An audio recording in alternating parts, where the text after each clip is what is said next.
Hello everyone, my name is Michelle Hoda and I'm going to be doing a presentation on week 4, which is musculoskeletal and skin diseases. So I'm going to be looking into the complementary nutrition therapies for arthritis. So a little bit on musculoskeletal diseases. Musculoskeletal conditions vary according to age and diagnosis. Roughly 20% to 33% of people all over the world suffer from musculoskeletal conditions. Signs and symptoms range depending on specific conditions. However, pain, joint deformity, and swelling are typically seen in most conditions. Some musculoskeletal conditions share similar risk factors such as inadequate physical activity, obesity, smoking, and poor nutrition. A little bit on the prevalence and cost of musculoskeletal disease in the United States. So, as we can see, musculoskeletal diseases have been on the incline since 1996. One of the greatest hospital expenses is orthopedic surgery, such as total joint replacements. In 2011, musculoskeletal conditions approximately cost the U.S. $213 billion to $1.4 billion. Arthritis is swelling and tenderness of one or more of your joints. Between 2013 and 2015, these groups reported doctor-diagnosed arthritis. 49.6% of those 65 and older, 26% were women, and 19.1% were men. 4.4 million Hispanic adults, 41.3 million non-Hispanic whites, 6.1 million non-Hispanic blacks, and 1.5 million non-Hispanic Asians. The most common types of arthritis is osteoarthritis and rheumatoid arthritis. And the national cost of arthritis in 2013 was $304 billion. Medical costs equaling about $140 million, and lost wages equaling $164 billion. Arthritis can affect one or more of your joints, like I said earlier, and it is caused by a reduction in the normal amount of cartilage between the joints that's responsible for absorbing the shock and pressure during stress.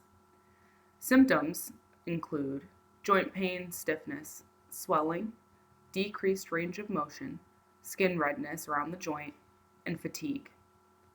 An arthritis diagnosis is made after a physical exam that checks signs and symptoms as well as checking inflammatory markers in blood. Treatment is heating pads and ice packs, alternating both usually. Medications such as analgesics, NSAIDs, capsaicin creams, and immunosuppressant drugs. Surgery, like joint replacements, creating artificial joints, and physical therapy. Arthritis continues to increase in our population here in the United States. Between the years 2013 and 2015, it was estimated that a total of 54.4 million U.S. adults have been told by a doctor they had some form of arthritis. It has been estimated by 2040 that 78 million adults 18 years or older will have physician-diagnosed arthritis. So a little bit on the pathophysiology of arthritis. I'm going to be generally focusing on rheumatoid arthritis, and it's usually known as an immune-mediated inflammatory disease. Rheumatoid arthritis is when the body's immune system attacks the lining of the joint capsule, a membrane that encloses joints. This membrane, known as the synovial membrane, becomes inflamed and swollen. The cartilage and bone with the joint are eventually destroyed. While there are a number of risk factors for rheumatoid arthritis, such as smoking, obesity, and family history, the cause of RA remains unknown. These risk factors, or a combination of them, can stimulate the body to create antibodies known as autoantibodies. These autoantibodies include rheumatoid factor, an anti-cyclic citrullinated peptide antibody, and they seek out the lining of those joints. The body then produces chemicals such as tumor necrosis factor, interleukin 1 and 6, transforming growth factor, fibroblast growth factor, and platelet-derived growth factor. These chemicals are responsible for the inflammation and damage of the cartilage, bone, and tendons, and ligaments that you see in rheumatoid arthritis. The first complementary nutrition therapy that I decided to look into was capsaicin. Capsaicin is a chemical that was isolated from chili peppers in a crystalline form. Its topical use is usually found in creams, gel, or a patch. Sometimes you can even ingest them in capsules. It's used in topical ointments, usually, though, to relieve pain associated with arthritis and other aches or pains, such as migraines. Capsaicin renders skin and joints insensitive to pain by depleting and preventing reaccumulation of substance P. Substance P actually works with the transmission of pain to the central nervous system. It coexists with the excitatory neurotransmitter glutamate and primary afferents that respond to pain stimulation. Capsaicin works to reduce substance P, therefore reduce pain impulses. The first case study that I found was a double-blind placebo-controlled trial with 80 RA patients, RA meaning rheumatoid arthritis, and 20 healthy volunteers. The setting was in a hospital, and our first group were RA patients. The second group was healthy controls. Studied for skin sensitivity using capsaicin. So treatment was not stopped before testing. That means any medical drugs that people were taking before they entered the study, they continued to take during the study. And high doses were not used during the beginning due to the pilot study that produced skin reactions in a lot of the volunteers. There actually turned out to be no difference in hypersensitivity to capsaicin in rheumatoid arthritis patients compared to the healthy controls. In the second study, in a double-blind randomized trial, 172 rheumatoid arthritis patients ages 45 to 80 with stable knee osteoarthritis received intra-articular injections of capsaicin. In the first group, we have the placebo-controlled group, so they received no treatment. In the second group, they received 0.5 milligrams of CNTX-4975. This refers to the coating that they used for the synthetic transcapsaicin used during the study. In the third group, they received 1 milligram of the synthetic transcapsaicin. The study was to look into the efficacy and safety of the synthetic transcapsaicin with osteoarthritis associated specifically with chronic knee pain in this population. The only limitations were the fact that since it was looking only at chronic knee pain in osteoarthritis, there was not the ability to generalize the findings. Safety data was also limited. The results turned out to be that 1 milligram showed a decrease in osteoarthritis knee pain through week 24. 0.5 milligrams improved pain at 12 weeks, but it was not evident after 24. So for this study, it turns out that the dosage actually had a large part to play in how effective the treatment was. In the third case study found, it was a case-controlled trial with 80 rheumatoid arthritis patients, 10 being male, 70 being female. 20 healthy controls that were 5 male and 15 female with roughly a mean age of 44. In this clinical setting, they used capsaicin skin patches. All the subjects received the same treatment and were evaluated for skin redness and swelling. And they recorded the results around 5 minutes, 15 minutes, and 20 minutes. The limitations of this study were they were unable to stop treatment before testing, as they were unable to do that in the previous case study. And they were unable to use high dosages, again, like a previous study, due to the skin reactions in the pilot study. The results of this study showed no significant difference in skin tests for synovial inflammation. Time to tingling was significantly shorter in the healthy controls.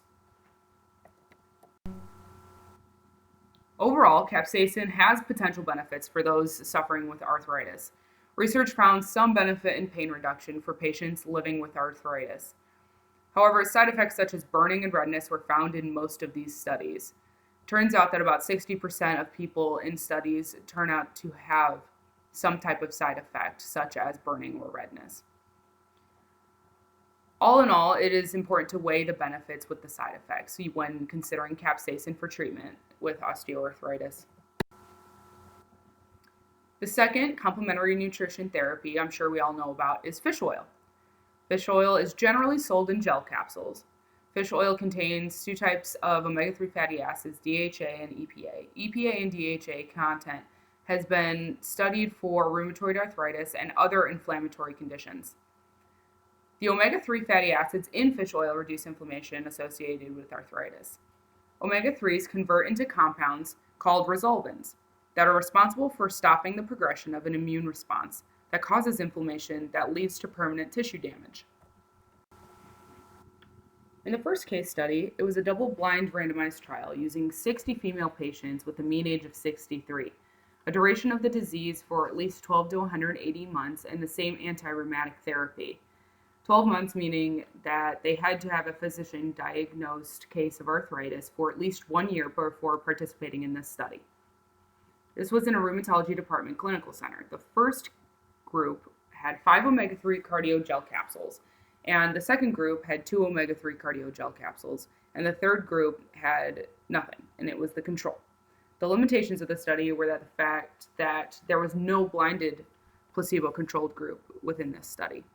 However, the results showed that disease activity and joint tenderness both decreased in groups 1 and 2, meaning that those taking the fish oil capsules had both decreased activity of the disease and joint tenderness. However, this was not seen within the controls.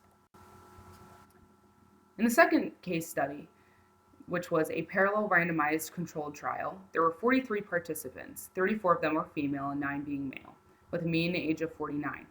This was a rheumatology outpatient service. The first group was a placebo group, meaning they were receiving soy oil, and the second group received 3 grams per day of fish oil, and the third group received 3 grams per day of fish oil and 9.6 milliliters of olive oil. Clinical investigators were unable to be blinded during this study. There were unsolved problems of choosing an ideal placebo for inflammatory conditions as well. However, the results did show an improvement in groups 2 and 3 compared to group 1 with morning stiffness, joint pain, fatigue, and hand grip strength. In the last study, which was a double-blind placebo-controlled trial, there were 66 rheumatoid arthritis patients, 27 female and 22 male, with a mean age of 58. The disease duration was an average of 10 years within this group. Group 1 received 130 milligrams per kilogram of body weight per day of fish oil, and the second group received 9 capsules per day of corn oil. I did not find any limitations noted within this particular study. However, the fish oil group showed a decrease in joint tenderness, morning stiffness, and pain evaluation. Corn oil group showed no improvement above baseline. Fish oil has been found to be beneficial in arthritis cases as well as other chronic diseases, showing that it can slow plaque for building up in your arteries, therefore lowering your blood pressure and reducing overall risk of heart attack and stroke.